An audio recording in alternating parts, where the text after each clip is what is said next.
Salam sejahtera dan salam Malaysia Madani diucapkan kepada pensyarah kita iaitu Encik Marvelous Anak Michael Dian dan semua hadirin yang hadir pada hari ini.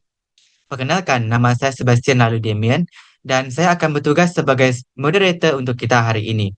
Sebagai seorang moderator, tugas saya bukan sekadar mengemudi forum pada hari ini, tetapi juga memastikan setiap isu yang akan kita bedah adalah secara kritikal, mendalam dan relevan dengan situasi pada masa ini. Hari ini saya tidak berseorangan, tetapi ditemani oleh dua panel yang hebat, iaitu panel yang pertama, iaitu saudari Christina Chong, yang akan mengetengahkan tentang isu peranan dasar kesihatan mental negara. Dan panel yang kedua, iaitu saudari Feria Ting, yang akan membincangkan tentang peranan Akta Kesihatan Mental 2001. Tema forum kita pada hari ini adalah tentang peranan dasar kesihatan mental negara dan Akta Kesihatan Mental 2001 dalam memupuk kesejahteraan mental pelajar di sekolah.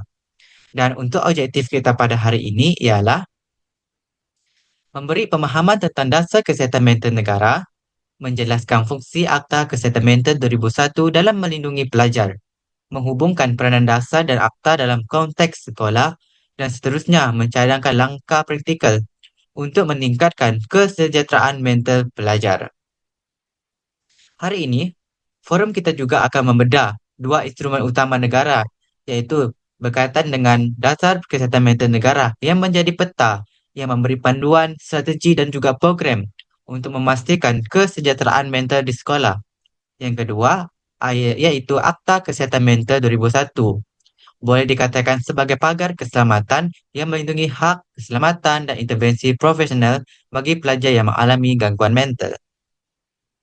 Topik ini dipilih kerana isu kesihatan mental dalam kalangan pelajar semakin menjadi kebimbangan global dan di Malaysia, khususnya dalam era pasca pandemik dan perkembangan teknologi digital yang semakin pesat. Pelajar bukan sahaja berhadapan dengan tekanan akademik seperti peperiksaan dan pencapaian. Pelajar bukan sahaja berhadapan tetapi juga uh, mengalami tekanan sosial yang kompleks seperti perbandingan diri melalui media sosial, buli cyber, konflik keluarga dan ketidakstabilan emosi akibat perubahan perkembangan diri. Jadi, isu ini bukan sekadar statistik tetapi melibatkan masa depan generasi muda pada masa kini. Sebelum itu, mari kita mulakan dengan soalan asas tetapi kritikal. Dalam konteks sekolah, bagaimanakah dasar kesihatan mental negara berfungsi sebagai peta jalan dan sejauh mana ia dapat membantu guru, pelajar dan komuniti sekolah dalam menghadapi cabaran kesihatan mental yang kompleks ini? Soalan ini ingin saya tujukan kepada saudari Christina. Silakan. Terima kasih saudara Sebastian. Dasar kesehatan mental negara adalah komitmen kerajaan untuk memastikan kesejahteraan mental rakyat, termasuk pelajar, bukan sekadar pada peringkat reaktif, tetapi juga proaktif melalui promosi, pencegahan, rawatan dan pemulihan. Ia menyediakan rangka kerja yang membolehkan sekolah melaksanakan program literasi mental, salinan awal dan kerjasama dengan institusi kesihatan. Namun, dalam praktiknya, keberkesanan dasar ini bergantung kepada adaptasi di sekolah dan pemahaman guru terhadap cabaran unik pelajar hari ini. Saya akan terangkan secara lebih terperinci dalam segmen seterusnya, termasuk contoh kes sebenar, cabaran pelaksanaan dan pendekatan praktikal. Terima kasih saudari Christina. Jadi, saya ingin menekankan bahawa dasar dan akta ini bukan sekadar dokumen rasmi yang bergantung di pejabat, tetapi mereka adalah instrumen hidup yang harus dirasai dalam setiap bilik darjah, setiap interaksi guru pelajar dan setiap strategi sokongan emosi yang kita laksanakan. Hari ini, kita akan cuba menjawab bagaimana peta jalan dan pagar keselamatan ini dapat bekerja bersama dan bagaimana kita dapat menutup jurang antara teori dan juga realiti. Dan seterusnya, bagaimana kita dapat memastikan generasi madani ini bukan sahaja cemerlang dari segi akademik, tetapi cukup resilient, empati dan seimbang secara mental. Dengan itu, mari kita bergerak ke segmen yang kedua di mana saudari Christina akan membedah lebih lanjut berkaitan dengan dasar kesihatan mental negara dengan lebih mendalam termasuk berkaitan dengan promosi, pencegahan, rawatan dan pembangunan daya tahan pelajar. Saudari Christina, kita sering mendengar istilah akses terbuka dan berkualiti yang ditekankan oleh Kementerian Kesihatan. Dalam konteks sekolah, bagaimana dasar kesihatan mental negara ini berperanan sebagai peta jalan untuk memastikan kesejahteraan mental pelajar bukan sekadar slogan. Silakan.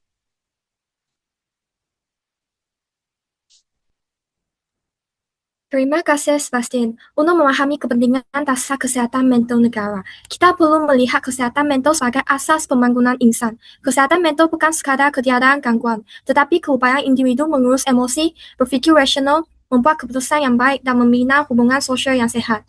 Dalam konteks pelajar, ini sangat penting untuk kejayaan akademik, kestabilan emosi, dan perkembangan sosial. Dasar ini berdasarkan 4 komponen utama. Yang pertama ialah promosi yang memupuk kesedaran tentang kepentingan kesehatan mental. Contohnya, literasi mental diajar melalui kurikulum, program motivasi, ceramah, dan aktiviti pembangunan diri. Tetapi jika dilihat kritikal, kebanyakan program ini bersifat umum dan tidak menepati realiti pelajar. Pelajar hari ini berdepan tekanan unik seperti kebergantungan media sosial, budaya perbandingan diri, dan pencapaian palsu rakan di media sosial. Jika promosi tidak disesuaikan dengan realiti ini, keberkesannya terhad. Kedua ialah pencegahan. Dasar menekankan pengesanan awal masalah mental. Program salinan seperti DAS 21 dijalankan bukan untuk melabel tetapi untuk mengenal pasti pelajar yang berisiko. Namun, cabaran utama ialah guru sebagai barisan hadapan tidak selalu mempunyai latihan untuk mengenal pasti tanda awal masalah mental. Banyak perubahan tingkah laku, contohnya pelajar menjadi pendiam atau agresif, sering disalah tafsir sebagai masalah disiplin, padahal ia pentanda tekanan emosi mendalam. Contoh case, seorang pelajar yang mengalami tekanan akibat penceraian ibu bapa mula menunjukkan tingkah laku agresif. Tanpa pengesanan yang betul, tindakan guru hanya hukuman, bukan panduan. Ini menunjukkan jurang antara dasar dan realiti pelaksanaan. Ketiga ialah rawatan dan pemulihan. Dasar menekankan integrasi antara sekolah dan institusi kesehatan. Sekiranya sekolah tidak mampu menangani kes berat, rujukan ke klinik atau hospital dipermudah. Cabaran utama adalah kekurangan Kaunselor sekolah. Nisbah kaunselor pelajar yang tinggi dan stigma dalam kalangan pelajar yang takut dilabel lemah atau masalah mental. Keempat ialah pembangunan daya tahan yaitu resilient. Dasar tidak hanya fokus merawat pelajar yang menghadapi masalah, tetapi membina daya tahan mental semua pelajar. Melalui pendidikan emosi, kemahiran sosial dan program pengurusan stres, pelajar dibimbing menjadi generasi madani yang tangguh, empati, dan seimbang. Secara keseluruhan, dasar ini menyediakan kerangka strategik. Namun keberkesannya bergantung pada adaptasi di sekolah, latihan guru, sumber mencukupi, dan pendekatan yang sesuai dengan realiti pelajar.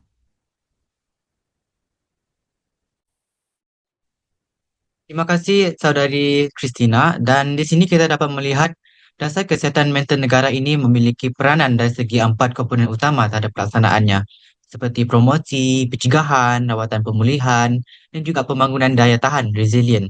Dan hal ini dapat menunjukkan bahawa dasar merupakan antara iaitu peta yang memberikan jalan, panduan dan juga strategi yang membantu dalam proses memastikan pelaksanaan sesuatu kerjaya ataupun tugasan ini.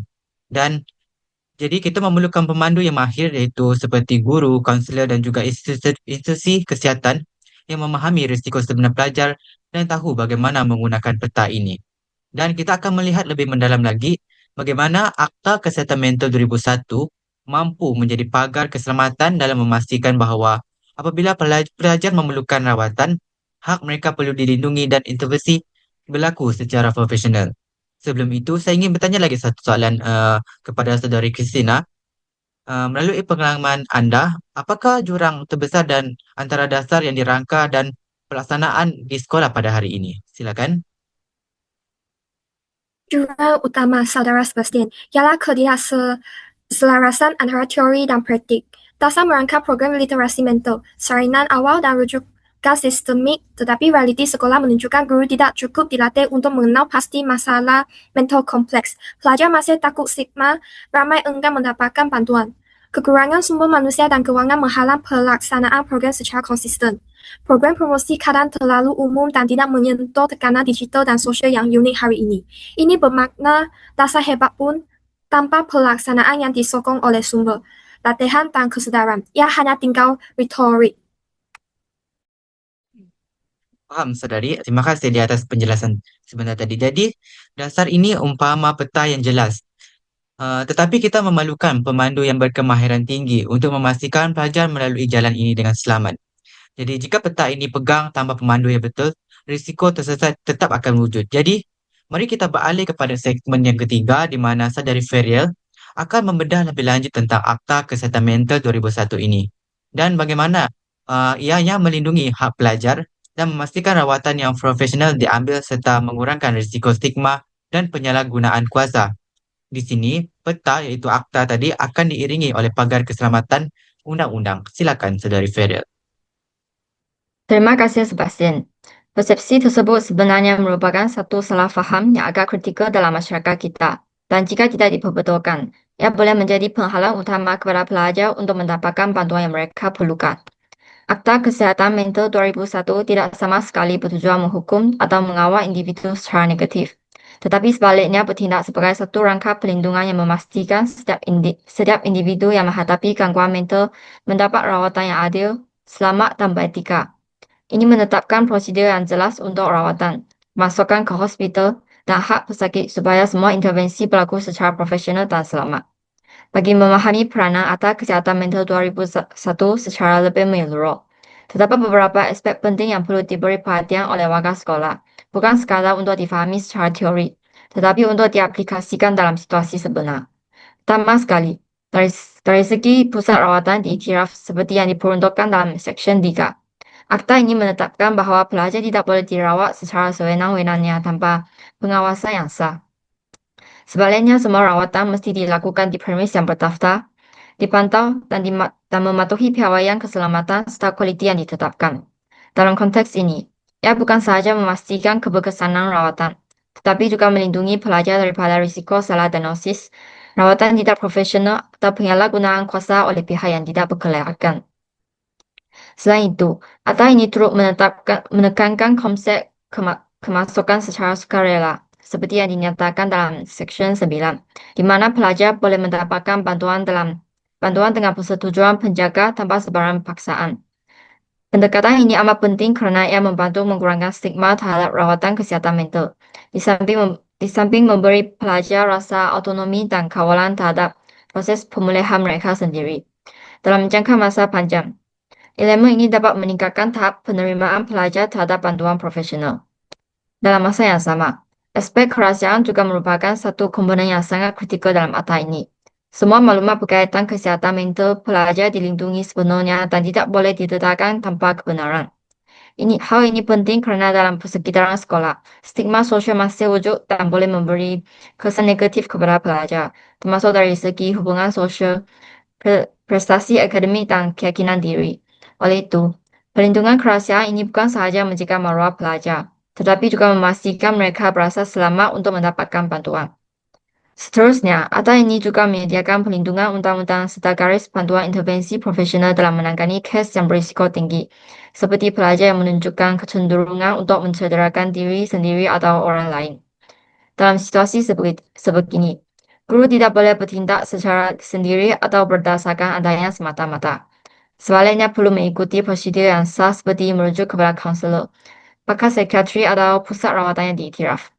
Pendekatan ini memastikan setiap tindakan yang diambil adalah profesional, sistematik dan selamat, sekaligus mengurangkan risiko kesilapan dalam pengendalian kes.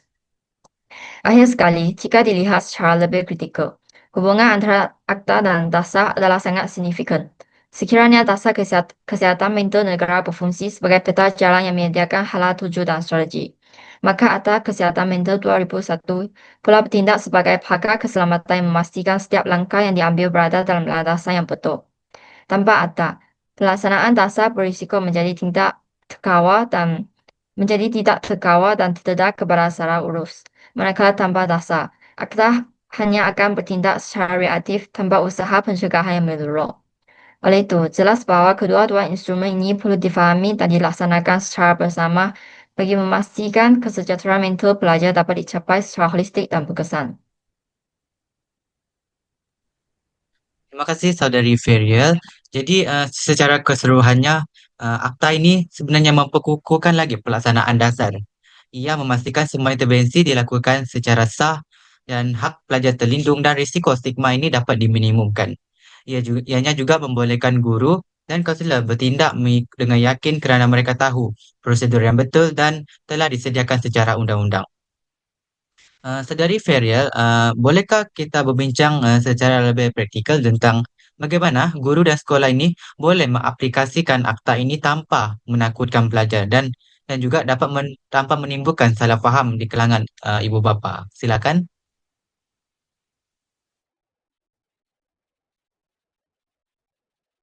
Sudah tentu, Saudara Sebastian.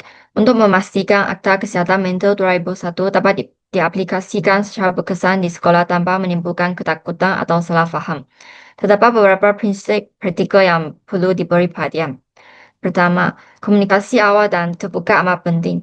Sebelum sebarang rujukan dibuat, guru perlu berbincang dengan pelajar dan penjaga secara telus dan berhemat mengenai keadaan yang dihadapi. Dalam perbincangan ini, guru perlu menegaskan bahwa tujuan rujukan adalah untuk membantu dan melindungi pelajar, bukannya untuk menghukum atau melabel mereka. Pendekatan yang empati ini dapat membina kepercayaan serta mengurangi kebimbangan dalam kalangan pelajar dan ibu bapa. Kedua, prosedur rujukan yang jelas perlu dipatuhi. Guru tidak seharusnya bertindak secara bersendirian. Sebaliknya perlu mengikuti prosedur operasi standar yang telah ditetapkan, yaitu merujuk kes kepada kaunselor sekolah terlebih dahulu. Kaunselor akan membuat penilaian awal sebelum menentukan sama ada rujukan lanjut kepada pakar atau pusat rawatan yang diiktiraf diperlukan. Proses ini memastikan setiap tindakan adalah sistematik, profesional, dan selaras dengan kehendak akta. Ketiga, pendidikan tentang hak pesakit juga perlu diberikan kepada pelajar dan ibu bapa. Mereka perlu memahami bahwa di bawah akta ini, pelajar mempunyai hak seperti kerahasiaan maklumat, kemasukan secara sukarela, dan perlindungan daripada diskriminasi. Kefahaman ini sangat penting kerana ia dapat mengurangi stigma serta meningkatkan kesediaan pelajar untuk mendapatkan bantuan. Keempat, pelatihan profesional berterusan dalam kalangan guru dan kaunselor tidak boleh diabaikan.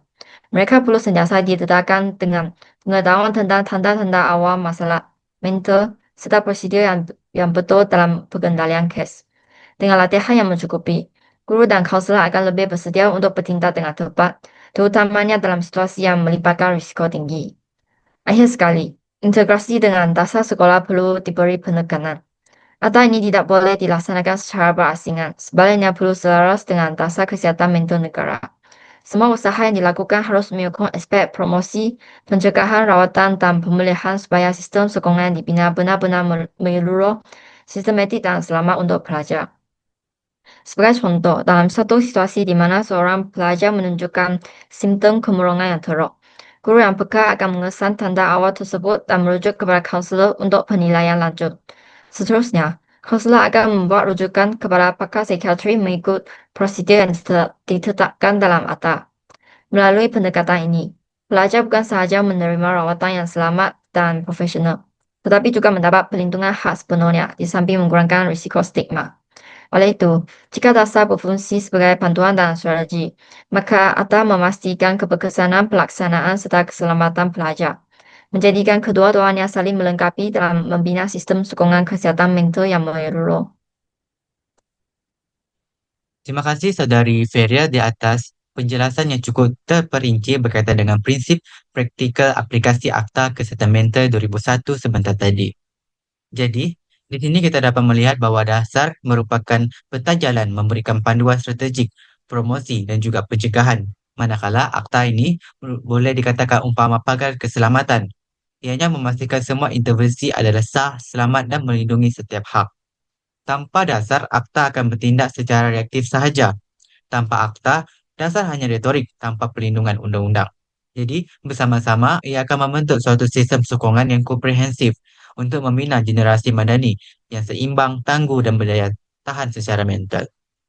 Dengan ini kita beralih pula kepada segmen yang seterusnya di mana kita akan berbincang sinergi dan berkaitan kritis di mana kita akan menghubungkan peta dan pagar ini iaitu akta dan dasar di dalam kehidupan sekolah harian. Dengan ini saya ingin membuka soalan terlebih dahulu bagaimana kita dapat menghubungkan kedua-dua instrumen ini dalam kehidupan sekolah harian. Bagaimana ia boleh diterjemahkan menjadi tindakan yang konkret supaya pelajar benar-benar mendapat manfaat tanpa rasa takut dan stigma. Jadi, saya ingin membuka soalan ini kepada saudari Christina Chong terlebih dahulu. Silakan. Terima kasih, Saudara Sebastian. Hubungannya adalah interdependensi. Dasar menyediakan budget, bantuan, dan program kesedaran di sekolah. Ini adalah input. Apabila pelajar menunjukkan tanda masalah, akta menyediakan prosedur rujukan yang sah dan selamat. Ini adalah output. Tanpa akta, dasar hanyalah retorik. Tanpa dasar, akta bertindak secara reaktif sahaja. Tanpa pencegahan atau promosi.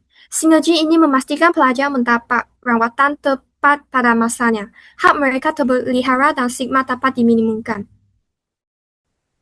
Baik, Saudari Christina. Jadi, dalam erti kata lain, dasar adalah infrastruktur dan akta adalah pengawal keselamatan. Tetapi, saya ingin mendalami lagi bagaimana kita memastikan guru, kaunselor dan ibu bapa memahami sinergi ini dan boleh bertindak secara efektif. Jadi, saya ingin tujukan soalan ini kepada Saudari Ferial. Silakan. Terima kasih, Saudara Sebastian. Jawabannya ialah melalui gabungan latihan bersepadu, komunikasi yang berkesan, serta pemahaman yang jelas terhadap hak pelajar, yang semuanya perlu dilaksanakan secara sistematik dalam konteks sekolah. Pertama sekali, dari segi latihan guru dan kaunselor, mereka bukan sahaja perlu dilatih untuk mengenal pasti tanda-tanda awal masalah mental dalam kalangan pelajar, tetapi juga perlu memahami dengan jelas prosedur rujukan yang telah ditetapkan di bawah akta. Selain itu, komunikasi dengan penjaga dan pelajar juga memainkan peranan yang sangat penting, di mana semua pihak perlu dimaklumkan bahwa tujuan rujukan bukanlah untuk menghukum atau melabel pelajar, tetapi untuk melindungi dan membantu proses pemulihan mereka. Dalam masa yang sama, sekolah juga perlu mempunyai prosedur, standard, dan langkah keselamatan yang jelas, termasuk dalam situasi krisis mental, agar setiap tindakan yang diambil adalah konsisten, tersusun, dan selaras dengan kedua-dua dasar dan akta. Seterusnya, aspek pemantauan dan penilaian juga tidak boleh diabaikan, kerana keberkesanan dasar dan akta perlu dinilai secara berkala. Sebagai contoh, pihak sekolah perlu meneliti sama ada pelajar yang dirujuk benar-benar menerima rawatan yang sesuai, sama ada stigma dalam kalangan pelajar semakin berkurang, serta apakah cabaran yang dihadapi oleh guru dalam melaksanakan prosedur yang ditetapkan. Oleh itu, jelas bahwa pelaksanaan yang berkesan bukan sahaja bergantung kepada kewujudan dasar dan akta, tetapi juga kepada sejauh mana latihan, komunikasi, prosedur, dan pemantauan dilaksanakan secara menyeluruh dalam konsisten sekolah. Terima kasih, Saudari Ferial. Saya ingin menambah satu lagi perspektif di mana sekolah adalah ekosistem sosial. Dalam ekosistem ini, pelajar bukan sekadar menerima rawatan, tetapi individu yang berinteraksi dengan rakan, guru, keluarga, dan juga media sosial. Jadi, dasar akan memberikan panduan holistik dan akta akan memberikan perlindungan. Dan sinergi yang berjaya adalah apabila semua pihak dalam ekosistem ini, iaitu guru, kaunselor, ibu bapa, dan pihak kesihatan, sedar akan peranan masing-masing dan juga memahami instrumen yang ada. Dan seterusnya mampu bertindak dengan tepat. Tanpa koordinasi ini, risiko tersasar atau pelajar tidak mendapat bantuan yang diperlukan akan tetap wujud. Benar, tambahan pula, pelajar hari ini menghadapi tekanan digital dan sosial yang unik. Program promosi dan pengesanan awal perlu disesuaikan. Jika dasar memberi panduan promosi, akta memastikan apabila pelajar perlu intervensi profesional, hak mereka terlindung. Contoh konkret, pelajar yang mengalami tekanan akibat bully cyber boleh dirujuk kaunselor, kemudian ke pakar psikiatri. Semuanya mengikut prosedur akta. Sambil program pencegahan dan literasi digital diteruskan secara bersepadu di sekolah. Jadi, jelaslah bahawa sinergi ini bukan saja teoritis, tetapi adalah praktikal, di mana dasar dan akta ini akan menyediakan sistem sokongan yang menyeluruh. Jadi, sekolah bukan sekadar pusat akademik, tetapi pusat pembangunan mental, emosi dan juga sosial. Baiklah, sebagai kesimpulan, kita telah melalui perjalanan yang panjang hari ini dan pada sesi pertama tadi kita telah berkenaan dengan pendahuluan dan konteks isu kesihatan mental pelajar. Segmen kedua pula kita mendengar huraian dasar kesihatan mental negara iaitu peta jalan yang memberi panduan yang memberi panduan, promosi, pencegahan, rawatan dan juga pembangunan daya tahan. Pada segmen tiga pula kita mendengar tentang Akta Kesihatan Mental 2001 yang merupakan pagar keselamatan yang melindungi hak yang memastikan rawatan sah dan profesional serta mengurangkan stigma. Pada segmen yang keempat pula, kita telah mendengar sinergi antara dasar dan juga akta yang memastikan pelajar mendapat manfaat sepenuhnya di antara guru, kaunselor dan juga ibu bapa dan juga agar dapat bertindak dengan berkesan dan juga sistem sokongan yang berfungsi secara menyeluruh.